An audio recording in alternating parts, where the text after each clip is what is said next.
আসসালামু আলাইকুম গাইস, চলে এলাম সোনিয়াস কিচেন থেকে। গাইস, রাত্রের বাজে প্রায় 4টা। এখন আমরা রান্নাবাড়া কাজ শুরু করেছি, কারণ আমাদের আজকে একটা ক্লাস পার্টির অনুষ্ঠানের দায়িত্ব নেওয়া হয়েছে, এই জন্য আর কি এই রান্নার অনুষ্ঠান। আসলে গাইস, আজকে আমি খুবই অসুস্থ। আমি চাইছিলাম না রান্নাগুলি করতে, কিন্তু আসলে কথা দিয়ে ফেলেছি, এই জন্য রান্নাটা আমার করতেই হবে। তাই আমি করছি, কারণ এতগুলো বাচ্চাদের তো অবশ্যই মন রক্ষা করতে হবে, তাদের তো মনে কষ্ট দেওয়া যাবে না। আর রান্নাটা না হলে তাদের ক্লাস পার্টি মাটি। তো এই যে এখানে কিন্তু অনেকগুলি ডিম আছে, প্রায় 36টা ডিম, কারণ আমাদের বাচ্চারা আছে এখানে 34 জন, আর 2জন টিচার আছে, সব মিলিয়ে আর কি সবার জন্যই আয়োজন। তো এখন আমরা এখানে মোরগ পোলাও তৈরি করব। তো মোরগ পোলাও তৈরির জন্য যা যা উপকরণ নিয়েছি, চলেন আপনাদের তাদের তা সেই জিনিসগুলির সাথে পরিচয় করাই।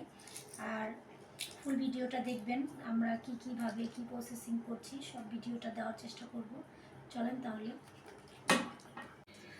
তো গাইস দেখেন, আমরা এখন আর কি আমরা যা যা রান্না করব তার কি নিয়েছি।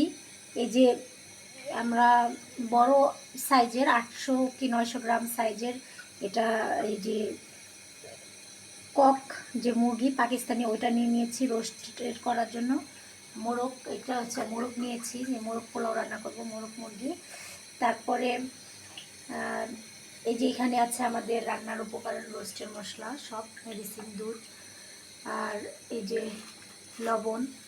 তো পোলার চাল নিয়ে নিয়েছি, এই যে পোলার চাল, পেঁয়াজটা ছিলে রেখেছি, এটা আমরা আর কি রোস্টের জন্য ব্লান্ড করে নিব। তো আমরা 2টা পুডিং বানিয়েছি বাচ্চাদের জন্য। এই যে অলরেডি একটা পুডিং আমরা বানিয়েছি, আরেকটা পুডিং এটা তৈরি করব। এটা হলো আমাদের নিজেদের পার্সোনাল ঘরের জন্য। আর একটু চা বানাচ্ছি, যাতে রাত জেগে আছি, চাটা খেলে আমাদের ভালো লাগবে, তাই চায়ের সাথে আমাদের দু বোনের একটু আড্ডা হয়ে যাবে। এই জন্য আমার পিছে আছে আমার ক্যামেরাম্যান, আমার বোন, সে আমাকে খুব হেল্প করছে, তাই না? হ্যাঁ, অবশ্যই। ও না হলে আমি আসলে পারতাম না কাজগুলি করতে, কারণ আমি খুবই অসুস্থ। ওকে নিয়ে আজকে সারা রাত জাগা। তো ভাবলাম কিছু ভিডিও করে রাখি আমার গাইজদের জন্য, তাদের দেখাই, তাদের উদ্দেশ্যে। এই যে আমার আরেকটা পুটিং, এই যে অলরেডি হয়ে গেছে।